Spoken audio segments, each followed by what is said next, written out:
HR has always been at the forefront of change. But with AI now woven into the fabric of our daily lives, how does technology elevate the foundations of reward? HR professionals are uniquely positioned to lead the charge. In Turbocharging HR, we examine how technology is enhancing the core principles of reward and how HR can harness data, digital tools, and strategic insight to drive meaningful change across organizations. Welcome to our series on Turbocharging HR. This session will be on performance management, what's new and how AI is evolving performance management. My name is Charlotte Wheeler and I'm here with my colleague Tom Hellier.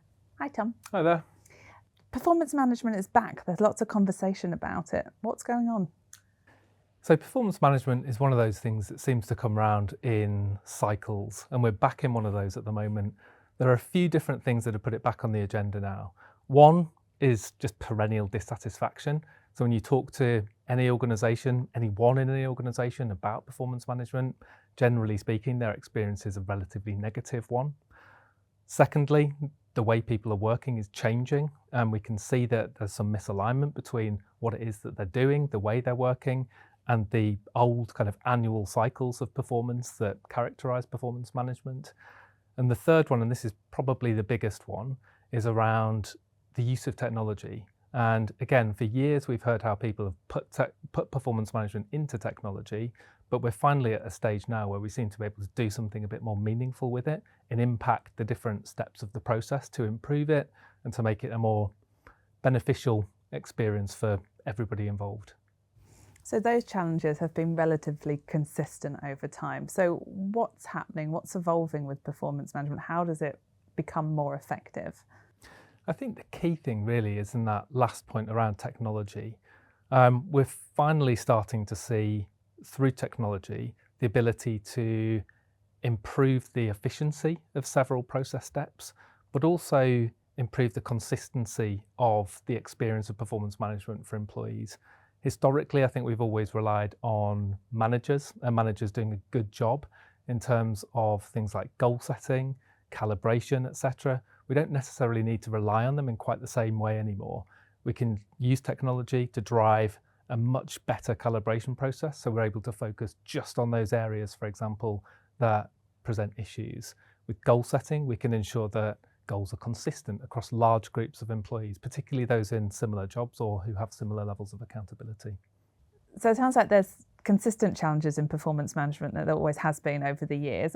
What is it, in your view, that makes performance management effective? So it's a great question, and I think there are a few things that companies can focus on to drive a really effective performance management process. The first is being really clear on what the purpose of performance management is within the organisational setting. For most companies, and we've got research that backs this up, the number one priority is aligning individuals to organisational goals. So being clear on that, being upfront on that is really, really important.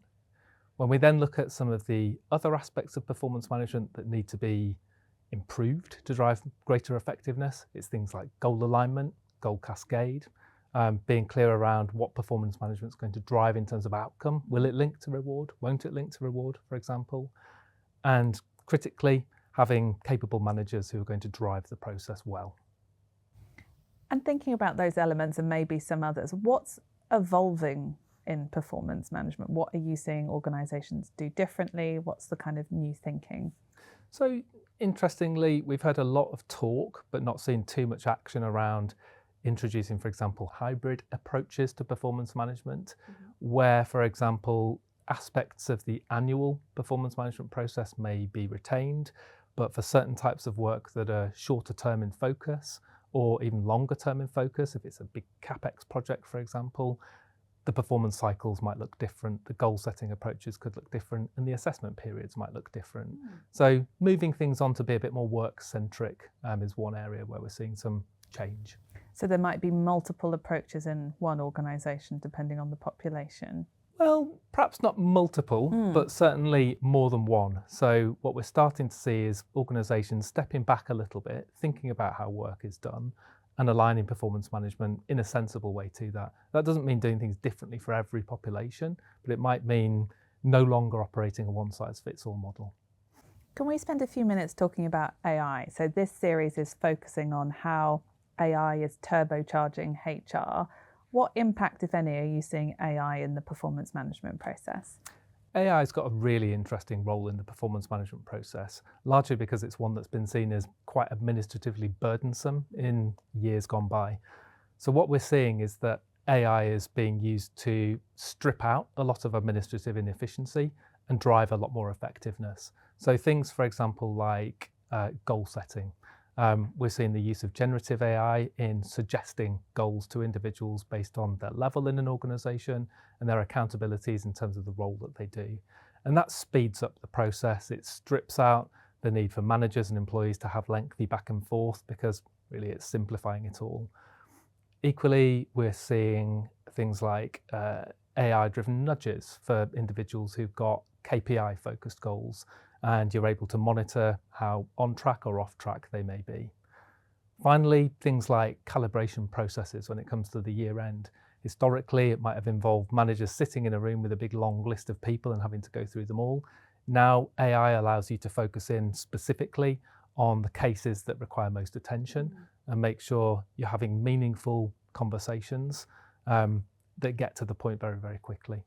So it sounds like AI is changing the role of people in the process rather than necessarily the process itself. Yeah, I think that's fair to say. And historically, when people have talked about performance management being broken, it's rare that what they've actually meant is the process itself. It's more often than not managers, their role in it, employees not liking the process. It's got less to do with the actual process itself.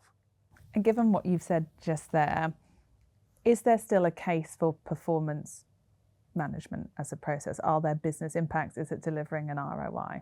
Yeah, I mean, it's hugely important for any business. Again, if we go back to the number one priority that most companies have for performance management, is to drive alignment, is to drive understanding between an individual, their role, their goals, and what the organization's trying to achieve. So if you can make that connection in a clear way and in a consistent way, it builds trust, first of all, with employees. They can see visibly how they're able to impact business results. And ultimately, if everybody's pointing in the same direction, the results are going to be better. Do you have any facts or figures you can share with us around the impact or the return of investment on performance management? So one of the areas of research we do is called HPECs, the high performing EX companies. And quite clearly, when we look at organizations with a high HPEC score, one of the key underlying characteristics is that they're very clear in terms of how goals are set and how performance is managed. When we look at the benefits for those organizations, generally, higher engagement will lead through to higher customer satisfaction, leads through to higher revenues, profitability, etc. So while the connection can be quite difficult to establish, it's definitely there to be seen. Brilliant. Thank you, Tom. Really appreciate you spending some time with us talking about all things performance management. Thank you for joining us, and we hope that you join the rest of our sessions.